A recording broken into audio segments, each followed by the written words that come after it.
तो शुरू करेंगे चैप्टर नंबर 7 कोऑर्डिनेट ज्योमेट्री। ठीक है, अब कोऑर्डिनेट ज्योमेट्री जो है हमने क्लास 9th में भी पढ़ा था। लेकिन क्लास 9th के कोऑर्डिनेट ज्योमेट्री और 10th के कोऑर्डिनेट ज्योमेट्री में काफी अंतर है, क्योंकि 9th में जब हमने करा था तो पॉइंट्स को कैसे प्लॉट करते हैं वो सीखा था, एक्स एक्सिस वाई एक्सिस की बात करी थी। लेकिन यहाँ पर जो चैप्टर है ये दो पार्ट में डिवाइडेड है ना। बेसिकली चैप्टर 3 पार्ट में डिवाइडेड है, लेकिन तीसरा जो पार्ट है वो हमारा ओमिट हो चुका है, डिलीट हो चुका है हमारे सिलेबस में। ठीक है, मैं बता देता हूँ तीनों पार्ट कौन कौन से हैं। पहला पार्ट आएगा आपका बेस्ड ऑन डिस्टेंस फॉर्मूला। दूसरे पार्ट में हम देखेंगे questions based on section formula. ठीक है, तीसरा जो पार्ट था पहले बता देता हूं मैं, उसमें हम एरिया ऑफ ट्राइंगल कैलकुलेट करते थे। एरिया ऑफ ट्राइंगल का एक और फॉर्मूला होता था। लेकिन ये जो थर्ड वाला पार्ट है ये अब हमारा ओमिट हो चुका है सिलेबस से, तो हमें केवल फर्स्ट और सेकंड पार्ट पढ़ना है। ठीक है, शुरू करते हैं पहले पार्ट से, डिस्टेंस फॉर्मूला। अच्छा, 9th में जो हमने कोऑर्डिनेट ज्योमेट्री पढ़ी थी ना, वो भी यहाँ पे काम आएगी, थोड़ी थोड़ी, ज्यादा नहीं, तो हमें उसके बेसिक्स तो पता होने चाहिए। जहां पे क्वेश्चन में रिक्वायरमेंट होगी मैं तब तुमको बता दूंगा। सबसे पहले बात करते हैं डिस्टेंस फॉर्मूला से। तो जैसे कि फॉर्मूले का नाम है डिस्टेंस फॉर्मूला, हमें पता है कि ये फॉर्मूला काम आएगा किसी भी दो पॉइंट के बीच के डिस्टेंस को निकालने के। ठीक है, एग्जाम्पल के तौर पे हम यहाँ पर एक लाइन सेगमेंट बना लेते हैं। इस लाइन सेगमेंट को मैं नाम दे देता हूँ ए बी। अब पॉइंट ए के कुछ कोऑर्डिनेट्स होंगे और बी के भी कुछ कोऑर्डिनेट्स होंगे। ए के कोऑर्डिनेट्स हम बोलते हैं x1 कॉमा y1, और बी के कोऑर्डिनेट्स हम बोलते हैं x2 कॉमा y2। कुछ भी हो सकती है इनकी वैल्यू, है ना।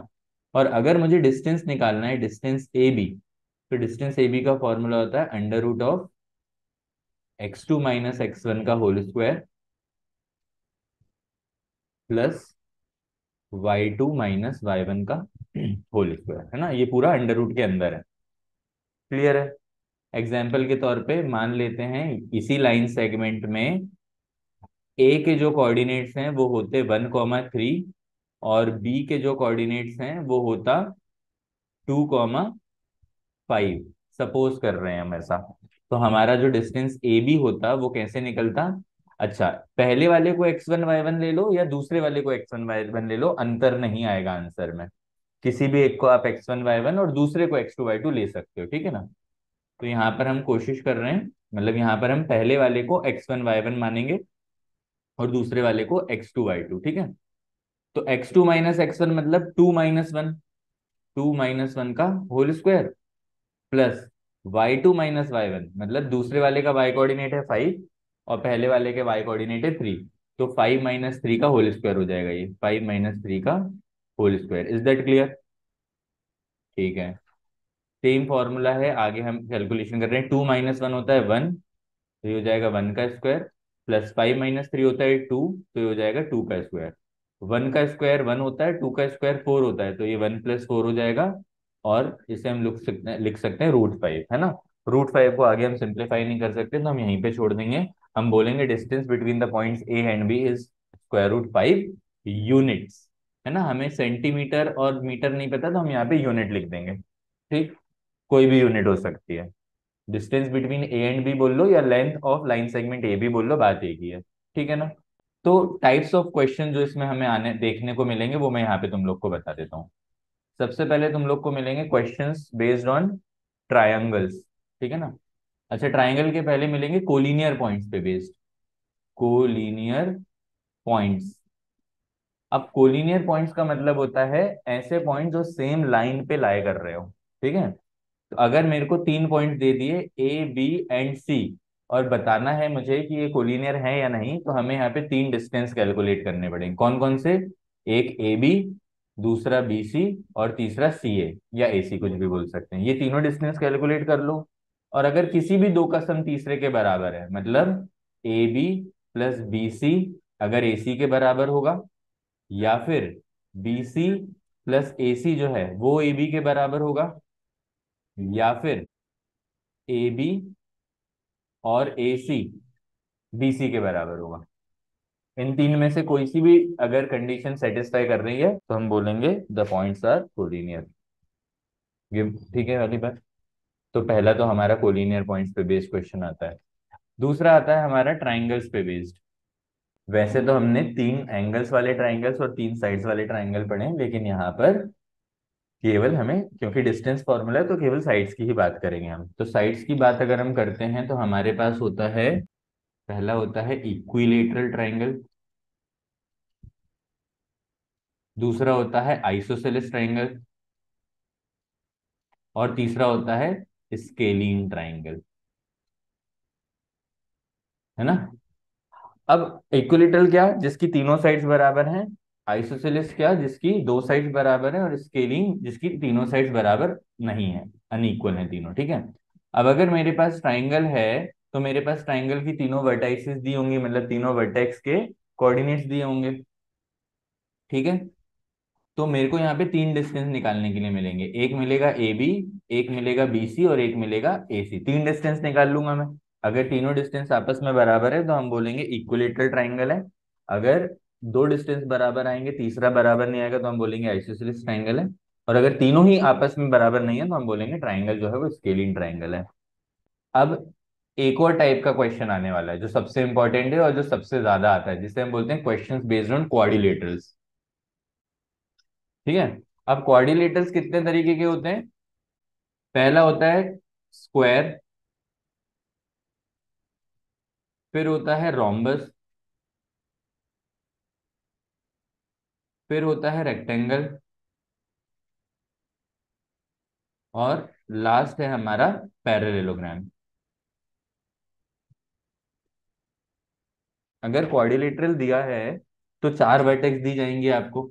तो सबसे पहले आप क्या करोगे, ऐसा कुछ भी एक रफ डायग्राम बना लेना, है ना। हमें पता नहीं है कि ये कौन सा क्वाड्रिलेटरल है, लेकिन हम रफ डायग्राम बनाएंगे। ये तो पता है कि चार साइड्स बनने वाली हैं। तो अगर मुझे चार वर्टाइसेस या फिर चार कोऑर्डिनेट्स दे दिए तो मैं कितने डिस्टेंस निकाल सकता हूँ पता है? छह। छह डिस्टेंस निकाल सकता हूँ। Very good. एक आएगी लेंथ ए बी, एक आएगी लेंथ बी सी, एक आएगी सी डी, एक आएगी ए डी। ये तो हो गई चार साइड। इसके अलावा हम दो डायगोनल्स भी निकाल सकते हैं, ए सी और बी डी, ठीक है। तो बेसिकली हमें क्या करना है, अगर हमें चार वर्टेक्स दिए हैं तो हमें छह लेंथ्स निकालनी है, A B, B C, C D, D A, फिर ए सी, और फिर बी डी। अगर चारों साइड बराबर हैं तो वो स्क्वायर भी बन सकता है और रोम्बस भी बन सकता है। तो हमें पता कैसे चलेगा कि वो स्क्वायर है या रोम्बस? ये जो दो डायगोनल्स हैं इनकी लेंथ से। अगर दोनों डायगोनल्स की लेंथ आपस में बराबर है तो हम बोलेंगे इट इज अ स्क्वायर। आई मेरी बात समझ में? फिर से हम ये छह की छह लेंथ निकालेंगे, मतलब हर बार निकालेंगे हम ये लेंथ, तो जो भी क्वेश्चन हमें दिया होगा।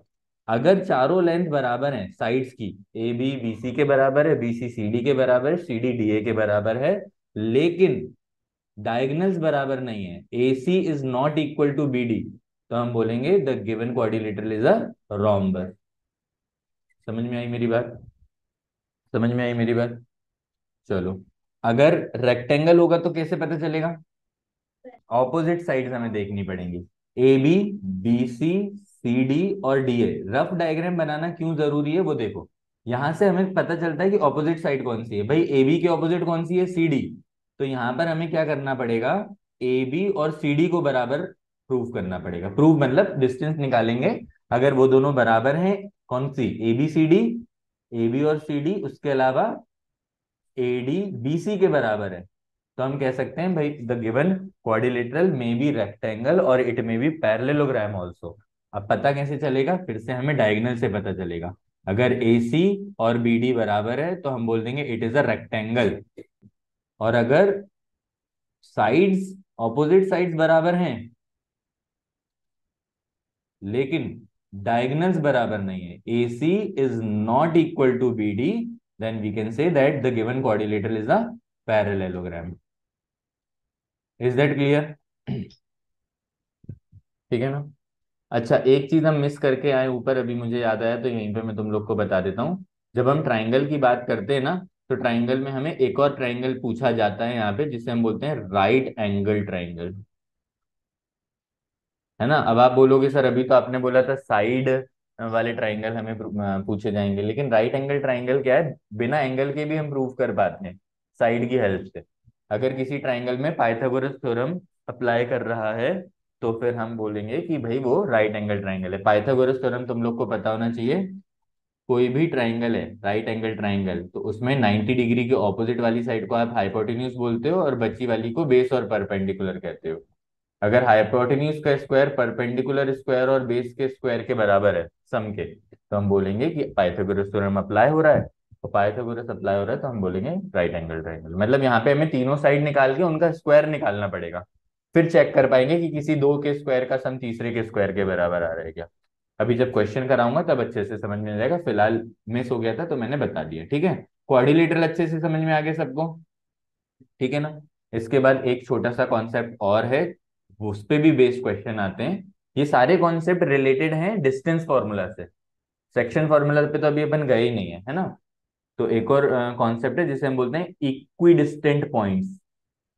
Equi distant points. Equi distant point का मतलब क्या होता है वो बता देता हूँ। इसका मतलब होता है ऐसे पॉइंट्स जो किसी एक पर्टिकुलर पॉइंट से बराबर दूरी पर है। इक्वी डिस्टेंट वर्ड का मतलब होता है बराबर दूरी पर, बराबर दूरी पर, ठीक है ना। तो इस पे क्वेश्चन जब आएगा ना तभी अच्छे से समझ पाओगे कि इसमें हमें कैसे सॉल्व करना है। तो अब अपन मूव ऑन करते हैं क्वेश्चंस की तरफ, ठीक है। कुछ क्वेश्चंस मैंने यहाँ पे लिखे हुए हैं, सारे क्वेश्चन तो नहीं है एनसीईआरटी के। फर्स्ट वाली जो एक्सरसाइज है आपकी 7.1, उसका पहला क्वेश्चन ये दिख रहा होगा आपको, ठीक है ना। इसमें लिखा है find the distance between the following pair of point. भाई सिंपल से पॉइंट्स है, उनके बीच के डिस्टेंस निकालना है। अब पहला दूसरा तो बहुत आसान है, तीसरे वाले में जो कोऑर्डिनेट्स है उसमें नंबर की जगह आपको ए और बी मतलब वेरिएबल दे दिए, तो वहां आप लोग डर जाते हो। तो वो मैं करके बता देता हूँ। उसके पहले इन दोनों में से कोई सा एक क्वेश्चन भी करके बता दूं। कौन सा करके बताऊं? सेकंड पार्ट, है ना। तो सेकंड पार्ट देख लो बेटा। जो भी दो पॉइंट्स दिए हैं, आप एक लाइन सेगमेंट बना लोगे तो ज्यादा अच्छा रहेगा। मैं हमेशा लाइन सेगमेंट बना के ही करता हूँ, ठीक है ना। पहला वाला जो है उसको हम कोऑर्डिनेट ए का नाम दे देते हैं और यहाँ पे लिख देते हैं -5, 7, इसके कोऑर्डिनेट्स हैं। और दूसरे वाले के हो जाएंगे -1, 3, ठीक है ना। A B is equal to under root of x2 - x1 का whole square plus y2 - y1 का होल स्क्वायर, ठीक है। ये हमने फॉर्मूला भी देखा था। अब बस वैल्यू पुट करनी है बेटा। वैल्यू पुट करना तो तुम लोग को आती होगी, बचपन से सीख चुके हो तुम। x2 मतलब -1, माइनस x1 मतलब -5। अच्छा, ये तो माइनस जो लगाया मैंने बीच में, ये फॉर्मूला का माइनस है। अब x1 खुद -5 है तो यहाँ पर मैं ब्रैकेट में -5 लिखूंगा और इस पूरे का होल स्क्वायर कर दूंगा। कोई दिक्कत इसको समझने में? ये बीच में प्लस का साइन लगाया। अब y2 क्या है हमारा? y2 की वैल्यू है 3, तो यहाँ हमने लिखा 3, माइनस y1 की वैल्यू है 7, तो यहाँ पे हमने लिख दिया 7 और इसका क्या कर दिया? Whole square. ये पूरा अंडर रूट के अंदर है, ध्यान रखना, है ना। बस बेटा सॉल्व कर दो इसको। अंडर रूट का साइन पहले ही लगा देना। -1 था, अब माइनस माइनस प्लस हो गया, ये -1 +5 का होल स्क्वायर हो गया, प्लस 3 - 7 कितना होता है? -4 होता है। तो 3 - 7 की जगह -4 का होल स्क्वायर कर देना, ठीक है। आगे बढ़ते हैं। फिर हो जाएगा 4 का स्क्वायर, ठीक है। डायरेक्ट लिख दो तुम लोग के लिए यहाँ पे 16। 4 का स्क्वायर 16 लिख दिया, प्लस का साइन लगाया, तो -4 का स्क्वायर होता है 16, ठीक है। इसको सॉल्व करेंगे हम तो अंडर रूट ऑफ 16 + 16 होता है 32। तो आंसर आया √32। अच्छा, है ना। अब √32 को क्या है, हम सिंप्लीफाई कर सकते हैं। कैसे सिंप्लीफाई करेंगे देखो बता देता हूँ। 32 के फैक्टर्स निकाल लेना तुम लोग। 4 से मत करो ना, फैक्टर्स निकालोगे तो 5/2 आएगा, है ना। और पेयर बनानी पड़ती है अपन को, तो इन टू की एक पेयर बन गई, इन दोनों टू की एक पेयर बन गई। तो ये दोनों टू बाहर आके 2 × 2 4 हो जाएगा और रूट में बच जाएगा 2। मतलब ये तो बचपन में सीखा था, हो पाता होगा, है ना। तो ये हो गया हमारा लेंथ ऑफ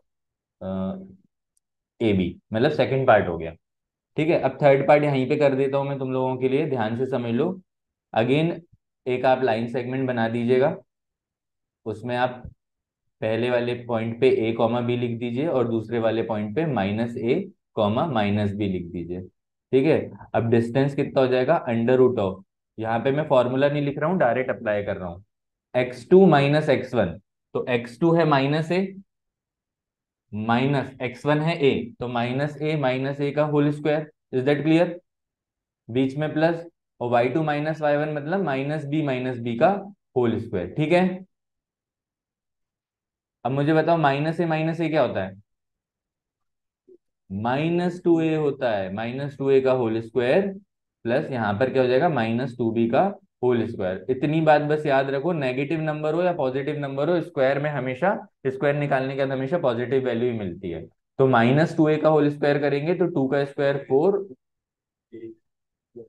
4a स्क्वायर, और यहाँ पर भी 4b स्क्वायर हो जाएगा, ठीक है। आप चाहो तो यहाँ तक, यहाँ पे छोड़ सकते हो, लेकिन आधा नंबर कट जाएगा, ठीक है। क्या करना है, यहाँ पे 4 कॉमन ले लेना है। तो जैसे ही आप 4 कॉमन लोगे, ब्रैकेट में बचेगा ए स्क्वायर प्लस बी स्क्वायर। और अब ये जो है ना रूट, ये 4 के ऊपर भी है और ए स्क्वायर प्लस बी स्क्वायर के ऊपर भी है। तो 4 के ऊपर अलग कर दोगे तो √4 होता है 2, इतना पता होना चाहिए। और बची हुई क्या है, √√a² प्लस बी स्क्वायर हम लिख सकते हैं, है ना। बहुत से बच्चे क्या करते हैं, ए स्क्वायर प्लस बी स्क्वायर के ऊपर की भी रूट हटा देते हैं, और क्या बोलते हैं, रूट हट गया और ए स्क्वायर और बी स्क्वायर का स्क्वायर हट गया तो 2 × a+ भी लिख देते हैं। वो गलत होता है ना। एक बात और यहाँ पे समझा देता हूँ तुम्हें कोने में, अगर a प्लस बी का होल स्क्वायर होता और उसके ऊपर रूट होती तो रूट और स्क्वायर कटता और a प्लस बी मिल जाता। लेकिन ए स्क्वायर प्लस बी स्क्वायर के ऊपर रूट होता और तुम a प्लस बी लिख के आते तो वो गलत होता, ठीक है। This is not equal to a plus B. इतना समझ में आया? इजी था पहला क्वेश्चन, ठीक है। नेक्स्ट क्वेश्चन रीड कर लो, सेकंड वाला अपनी बुक से। अगर रूट के अंदर बड़े नंबर आ गए, है ना, जैसे कि स्क्वायर रूट जहां तक याद है वहां तक तो अच्छी बात है। अगर मैं 625 पूछूं तो 625 किसकी स्क्वायर रूट होती है? नहीं पता?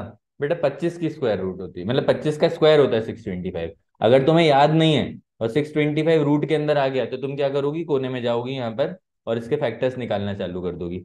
5 से डिवाइड करोगी तो 5 × 1 = 5, 5 × 2 = 10, फिर 5 × 5 = 25, फिर 5 से करोगी तो 5 × 2 = 10, 5 × 5 = 25, फिर 5 से करोगी तो 5 × 5 = 25। कितने 5 आ गए?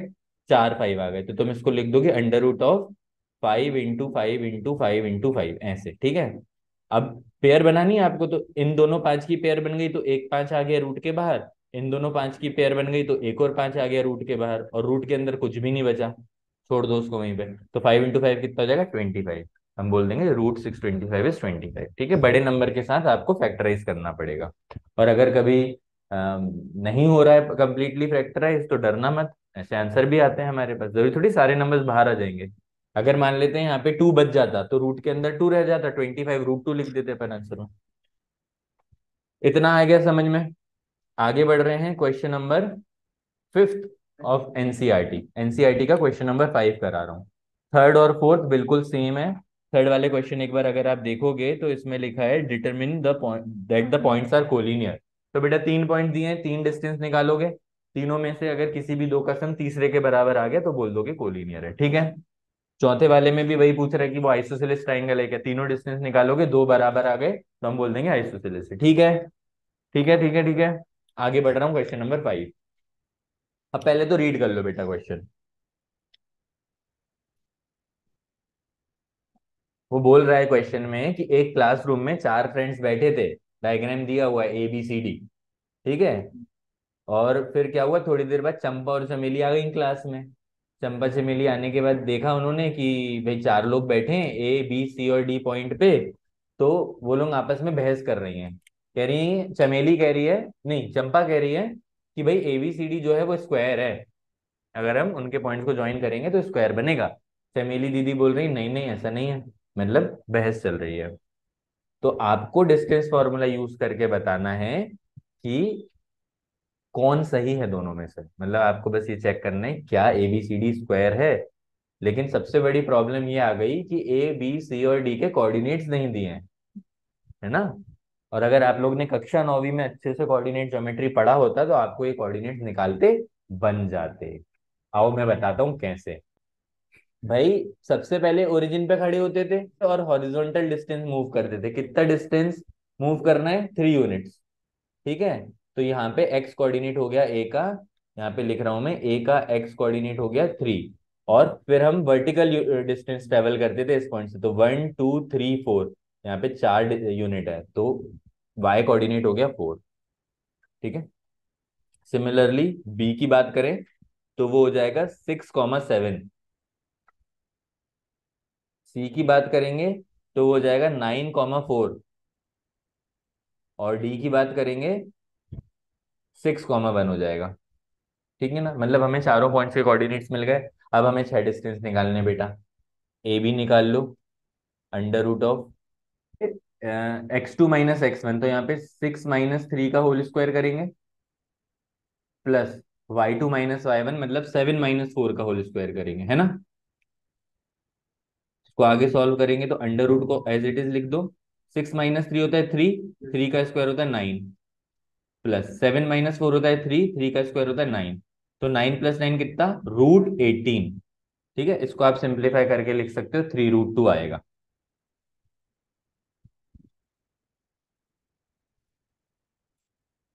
बीसी निकालेंगे। बीसी में क्या हो जाएगा, अंडर रूट ऑफ 9 - 6 का होल स्क्वायर, प्लस 4 - 7 का होल स्क्वायर। तो 9 - 6 होता है 3, 3 का स्क्वायर होता है 9, 4 - 7 होता है -3, और -3 का भी होल स्क्वायर होता है +9, तो हो जाएगा √18। कोई दिक्कत। ए बी हो गया, बी सी हो गया। सी डी निकालेंगे। अंडर रूट ऑफ सी और डी में 6 - 9 है ना, 6 - 9 का होल स्क्वायर, प्लस 1 - 4 का होल स्क्वायर, तो हो जाएगा अंडर रूट ऑफ 6 - 9 होता है 3, 3 का स्क्वायर होता है 9, 1 - 4 होता है -3, -3 का भी स्क्वायर होता है 9, अगेन अंडर रूट 18 मिल गया हमें। अब हमें मिलता है, हम बचता है डी ए। डी ए में भी अंडर रूट लगा देते हैं पहले। डी और ए, 3 4 और 6 1 में से 6 - 3 का होल स्क्वायर, प्लस 1 - 4 का होल स्क्वायर, आना वही है बेटा, √9 + 9 √18, चारों साइड बराबर है, मतलब स्क्वायर या रोम्बस में से कुछ भी एक हो सकता है। अब हम निकालेंगे डायगनल्स। डायगनल ए सी, ए और सी, तो ये हो जाएगा अंडर रूट ऑफ 9 - 3 का होल स्क्वायर, प्लस 4 - 4 का होल स्क्वायर। 9 - 3 मतलब 6, 6 का स्क्वायर कितना, 36, अंडर रूट ऑफ 36 प्लस 0, मतलब √36 कितना आ गया, 6। बीडी भी निकाल लेते हैं बेटा। बीडी में क्या होगा, अंडर रूट ऑफ 6 - 6 का होल स्क्वायर मतलब 0,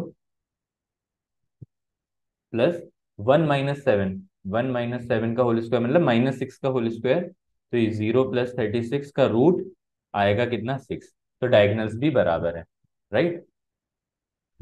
तो हम क्या कह सकते हैं, since A B is equal to B C is equal to C D is equal to D A, and A C is equal to B D, there four A B C D is a square.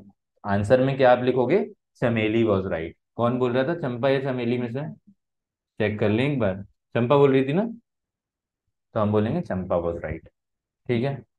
ठीक है, ये question 5 हो गया था हमारा। 6 वाले question में से हम एक पार्ट में करके बता देता हूँ तुम लोग को, स्टेप्स बता देता हूँ कि करना कैसे है ना। सबसे पहले तो इतनी बात ध्यान रखना है कि हमको जो भी क्वेश्चन दिया जा रहा है, ट्राइंगल का होगा या क्वाड्रिलेटरल का होगा, हमें एक रफ डायग्राम जरूर बनाना है। थर्ड वाले पार्ट में क्वाड्रिलेटरल, हम एक रफ क्वाड्रिलेटरल बना लेते हैं यहाँ पे, ठीक है ना। और कोऑर्डिनेट्स नाम दे देते हैं पहले क्वाड्रिलेटरल को, ए बी सी डी। ए के कोऑर्डिनेट्स हैं 4 5, then 7 6, then 4 3, and the last one is 1 2। यहाँ पे मैंने कोऑर्डिनेट्स लिख दिए। अब हम चारों लेंथ, चारों साइड्स निकाल लेते हैं। A B will be equal to under root of, direct direct करेंगे अपन, ठीक है। डायरेक्ट फॉर्मूला अप्लाई कर रहा हूँ मैं, लिख नहीं रहा हूँ। 7 - 4 मतलब 3, 3 का स्क्वायर मतलब 9, प्लस यहाँ पे 6 - 5 मतलब 1, 1 का स्क्वायर मतलब 1, तो हो जाएगा अंडर रूट ऑफ 10। किसी को कोई दिक्कत। बीसी निकाल लेते हैं। बीसी में अंडर रूट का साइन पहले लगा दूं, अब यहाँ से 7 - 4 करेंगे अपन लोग, 7 - 4 कितना होता है, तो 3 का स्क्वायर कितना, फिर लिखेंगे 6 - 3, 6 - 3 होता है 3, 3 का स्क्वायर कितना, तो कितना हो जाएगा √18। ठीक है, सीडी निकाल लेते हैं। √4 - 1 करेंगे तो 3, 3 का स्क्वायर होता है 9, फिर 3 - 2 करेंगे 1, 1 का स्क्वायर होता है 1, तो ये हो जाएगा √10। कोई दिक्कत किसी को? डीए निकाल लेते हैं। √ डी ए, 1 - 4 कितना होता है -3, -3 का square is 9, and 2 - 5 is again -3, -3 का स्क्वायर इज 9, तो हो जाएगा √18। यहाँ पर हम देख सकते हैं ऑपोजिट साइड जो है वो बराबर है, तो ये या तो पैरेललोग्राम होगा या तो रेक्टेंगल होगा, है ना। डायगोनल बराबर आ गए तो डायगोनल्स बराबर आ गए तो रेक्टेंगल, और डायगोनल्स अनइक्वल आ गए तो पैरेललोग्राम। यहाँ पे दो डायगोनल्स बनेंगे ए सी और बी डी। ए सी निकाल रहे हैं हम लोग यहाँ पे। √A C, 4 - 4 का होल स्क्वायर मतलब 0, 5 - 3 मतलब 2 का स्क्वायर मतलब 4, तो हो जाएगा √4 that is 2। All right, B D निकालेंगे। ये बी डी है। 7 - 1 मतलब 6 का स्क्वायर इज 36, 6 - 2 इज 4, 4 का square is 16, that is not coming out to be equal to 2। मतलब सॉल्व कर लेना, कितना आएगा ये, 52 करीब, √52। 2 के बराबर तो नहीं आ रहा है, तो हम बोलेंगे diagonals are not equal, therefore ABCD is a parallelogram. लिखोगे कैसे? AB is equal to BC, sorry, AB is equal to CD, and AD is equal to BC, and AC is not equal to BD, therefore ABCD is a parallelogram. Is that clear? ये हो गया हमारा 6। अब main question है बेटा 7th 8th और 10th, 7th 8th 9th 10th। ठीक है, एक बार 7th रीड कर लो फिर कराता हूँ। क्वेश्चन में लिखा है find the point on x axis which is equidistant from the given 2 points. मैंने बताया था इक्विडिस्टेंट वाले पॉइंट पे भी हमने जितने भी पार्ट्स डिस्कस करे थे वो सब कर लिए। कोलिनियर वाला क्वेश्चन भी समझा दिया मैंने, ट्राइंगल वाला भी कर दिया, क्वाड्रिलेटरल वाला भी कर दिया, चौथा है इक्विडिस्टेंट, वो मैं करके बता देता हूँ, यहाँ पे अच्छे से समझ में आ जाएगा। लेकिन यहाँ पे छोटा सा 9th क्लास का कॉन्सेप्ट यूज होगा। यहाँ पे वो बोल रहा है find the point on x axis, मतलब ऐसा पॉइंट निकालो जो एक्स एक्सिस पे लाई कर रहा है, मतलब आधी चीज उसने पहले बता दी है। तुम लोग को याद तो नहीं होगा तो मैं तुम्हें रिवाइज करवा देता हूँ। एक्स एक्सिस पे अगर कोई पॉइंट होता है ना तो उसका वाई कोऑर्डिनेट 0 होता है। यहाँ मैं लिख देता हूँ, any point on x axis is x, 0। इसका वाई कोऑर्डिनेट 0, एक्स कोऑर्डिनेट कुछ भी हो सकता है। और अगर वाई एक्सिस पे कोई पॉइंट लाई करता है तो हम क्या लिखते हैं, any point on y axis is 0, y। उसका एक्स कोऑर्डिनेट 0 होता है, वाई कोऑर्डिनेट कुछ भी हो सकता है, ठीक है ना। तो जो पॉइंट है हम उसको बोलते हैं let the point be P. Diagram बनाना बहुत जरूरी होता है बेटा ज्योमेट्री में। पॉइंट को मैं पी बोल देता हूँ, इसका कोऑर्डिनेट होगा x, 0। बोलो हाँ, क्योंकि एक्स एक्सिस पे लाई कर रहा है। और ये बराबर दूरी पर है अगले दो पॉइंट से। कौन कौन से पॉइंट से? इन पॉइंट को मैं नाम दे देता हूँ, ए और बी से बराबर दूरी पर है। ए का हमने लिख दिया कोऑर्डिनेट्स 2, -5, और बी के हमने कोऑर्डिनेट्स लिख दिए -2, 9। ठीक है बेटा। इक्विडिस्टेंट का मतलब होता है एपी और बीपी बराबर है, मतलब पॉइंट पी जो है वो ए और बी से बराबर दूरी पर है, मतलब पी और पी भी बराबर होंगे, है ना। तो यहाँ पर हम लिख सकते हैं AP is equal to BP, and AP का डिस्टेंस निकाल दो बेटा। एपी का डिस्टेंस होगा √x - 2 का होल स्क्वायर प्लस 0 - 5 का whole square. Is that clear? नहीं, 0 - 5 नहीं होगा, माइनस ऑफ माइनस मतलब 0 + 5 हो जाएगा। आ रहा है ना समझ में। और बीपी का डिस्टेंस क्या होगा, अंडर रूट रख देंगे अपन, BP is x, minus of -2 हो जाएगा +2, एंड 0 - 9 का होल स्क्वायर। क्लियर है? यहाँ पर दोनों साइड स्क्वायर रूट है, दोनों स्क्वायर रूट को अगर हटाना है तो हम लिख सकते हैं स्क्वायरिंग बोथ द साइड्स। तो रूट और रूट हट जाएगा, यहाँ पे बचेगा x - 2 का होल स्क्वायर। अब x माइनस टू के होल स्क्वायर में हम फॉर्मूला लगाएंगे algebraic identity, a minus b के होल स्क्वायर वाली। ये होती है a square plus b square minus 2 into a into b plus 5 का होल स्क्वायर होता है 25, है ना, इज इक्वल टू, सेम यहाँ से स्क्वायर रूट हट गई, x प्लस टू का होल स्क्वायर हो जाएगा एक्स स्क्वायर प्लस टू का स्क्वायर होता है 4 plus 2 into x into 2 plus 9 का स्क्वायर हो जाएगा 81। ठीक है बेटा, इस एक्स स्क्वायर से इस एक्स स्क्वायर को पहले ही उड़ा दो और इस 4 से इस 4 को पहले ही उड़ा दो। यहाँ पे क्या बच रहा है, माइनस 2 2 ज़ा 4x प्लस 25, और उस साइड पे क्या बच रहा है 4x प्लस 81। आप एक काम करिए, इस 4x को उधर भेज दीजिए और इस 81 को उधर भेज दीजिए, तो 4x और 4x ऐड होके 8x हो जाएगा और 25 माइनस 81 हो जाएगा। जल्दी से बता दो कितना होता है 25 माइनस 81? -56 होता है। तो यहाँ पे हम लिख देंगे -56 इज इक्वल टू 8x, और x is equal to -56/8। x की वैल्यू कितनी आ जाएगी बेटा, -7 आ जाएगी। तो हम बोलेंगे therefore the required point is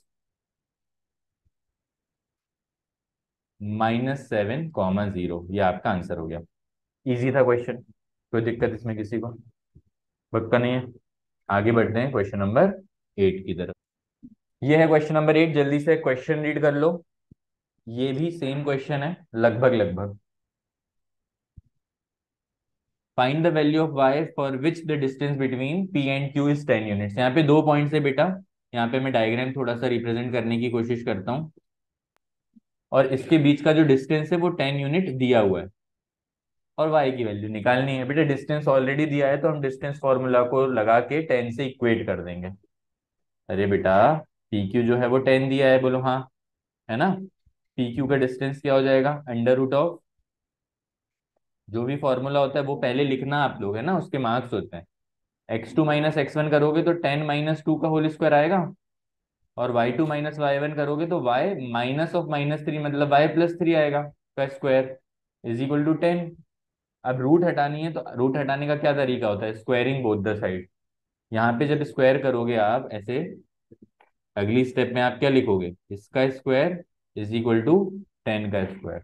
ठीक है, और जब स्क्वायर करोगे तो रूट से स्क्वायर कट गया, 10 - 2 इज 8, 8 का स्क्वायर इज 64। और यहाँ पर हम क्या करेंगे, आइडेंटिटी लगा देंगे, a square plus b square plus 2ab।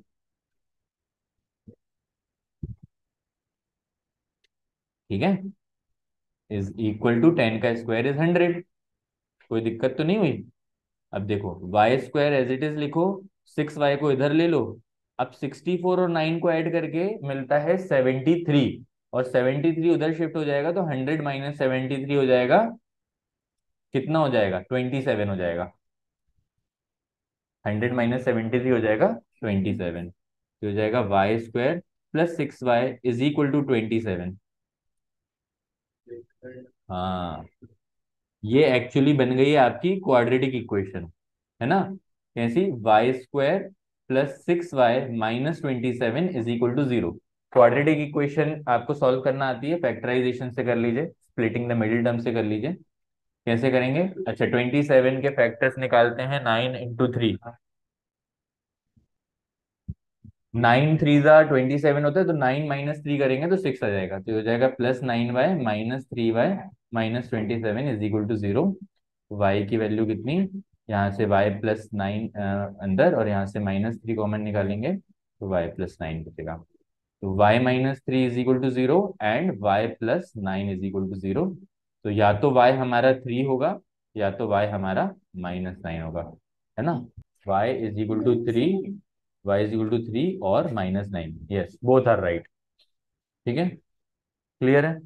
एक क्वेश्चन बचा हुआ है, जल्दी से वो भी रीड कर लो। 10th वाला मैं करा रहा हूँ। 10th में लिखा है find a relation between x and y। अब ये जो रिलेशन वर्ड है ना, ये थोड़ा सा कंफ्यूजिंग है। यहाँ पे रिलेशन का मतलब चाचा मामा नहीं है, रिलेशन का मतलब मैथ्स में होता है इक्वेशन। ठीक है, तो ये जो पूछ रहा है ना आपसे, यहाँ पे रिलेशन वर्ड का मतलब होता है फाइंड द इक्वेशन। बेसिकली हमें क्या फाइंड करनी है, एक ऐसी इक्वेशन फाइंड करनी है एक्स और वाई के बीच में such that the point x y, ये जो पॉइंट है एक्स कॉमा वाई, इसको हम नाम दे देते हैं पॉइंट पी। ये इक्विडिस्टेंट है दो और पॉइंट से। कौन कौन से दो पॉइंट से? एक पॉइंट को हम ए बोलेंगे, दूसरे को हम बी बोलेंगे। और इसके कोऑर्डिनेट्स हैं 3,6 और इसके कोऑर्डिनेट्स हैं -3,4। ठीक है ना? तो हमें एक्स और वाई की वैल्यू नहीं निकालनी, हमें एक्स और वाई की बीच में एक इक्वेशन फॉर्म करनी है। ठीक है ना? तो भाई अगर इक्विडिस्टेंट है मतलब पी ए और पी बी बराबर होंगे। एम आई राइट? तो पी ए का डिस्टेंस क्या हो जाएगा? x-3 का होल स्क्वायर प्लस y-6 का होल स्क्वायर। इन दोनों के बीच का डिस्टेंस निकाला है। ठीक है? और पीबी के डिस्टेंस के लिए हमें इन दोनों के बीच का डिस्टेंस निकालना है। तो x माइनस ऑफ -3 हो जाएगा x+3 whole square plus y-4 का होल स्क्वायर। कोई डाउट है क्या इसमें? यहाँ पे हम करेंगे स्क्वायरिंग बोथ द साइड, तो रूट से रूट कट जाएगा, रूट्स डिसअपियर हो जाएंगी। और अब हम a-b का होल स्क्वायर लगा देंगे। A square plus b square -2ab। यहाँ पे a square plus b square -2ab। Similarly right side में भी हम वही फॉर्मूले लगाएंगे। A square plus b square plus 2ab। And यहाँ पे वाई का स्क्वायर प्लस 4 का स्क्वायर होता है 16 -2ab में आ जाएगा 4 × 2 × y मतलब 8y। Is that clear? Y square से वाई स्क्वायर काट देंगे, एक्स स्क्वायर से एक्स स्क्वायर को काट देंगे, 9 से 9 को काट देंगे। क्या क्या बचा है वो लिख रहा हूँ। -6x -12y +36। और उधर की चीजों को भी हम इधर ले आते हैं। उधर का 6x इधर ले आएंगे, -6x हो जाएगा। -8y इधर ले आएंगे, +8y हो जाएगा। एंड +16 को इधर ले आएंगे, -16 हो जाएगा। इज इक्वल टू वहां बचेगा 0। क्लियर है? -6x और -6x ऐड होके हमें -12x देंगे। -12y +8y ऐड होके हमें -4y देगा। एंड 36 -16 विल गिव अस +20। -4 से डिवाइड कर रहे हैं हम ताकि नेगेटिव साइन भी हट जाएगा हमारा, है ना? तो this will give us 3x + y -5 is equal to 0। This is the relation between x and y. इसको ही हम शफल करके लिख सकते हैं, ऐसे भी छोड़ सकते हैं। -4 से डिवाइड करा है बेटा यहाँ पे, क्योंकि सिंप्लीफाई करा है हमने इक्वेशन को। बस 12, 4 और 20 तीनों 4 की टेबल में आते थे, इसलिए हमने 4 से डिवाइड कर दिया। और क्योंकि पहली टर्म नेगेटिव थी, हमें अच्छी नहीं लगती पहली टर्म नेगेटिव, तो हमने -4 से डिवाइड कर दिया। इक्वेशन थोड़ी सी सुंदर दिखने लगी। ठीक है? क्लियर है? यहाँ पे हमारी पहली एक्सरसाइज खत्म है कोऑर्डिनेट ज्योमेट्री की। सारे क्वेश्चंस एक बार खुद से करेंगे हम लोग अभी। नेक्स्ट क्लास में हम करते हैं सेकेंड एक्सरसाइज, जिसमें हम सेक्शन फॉर्मूला पढ़ेंगे। ठीक है? Good day everybody, tata bye bye, see you.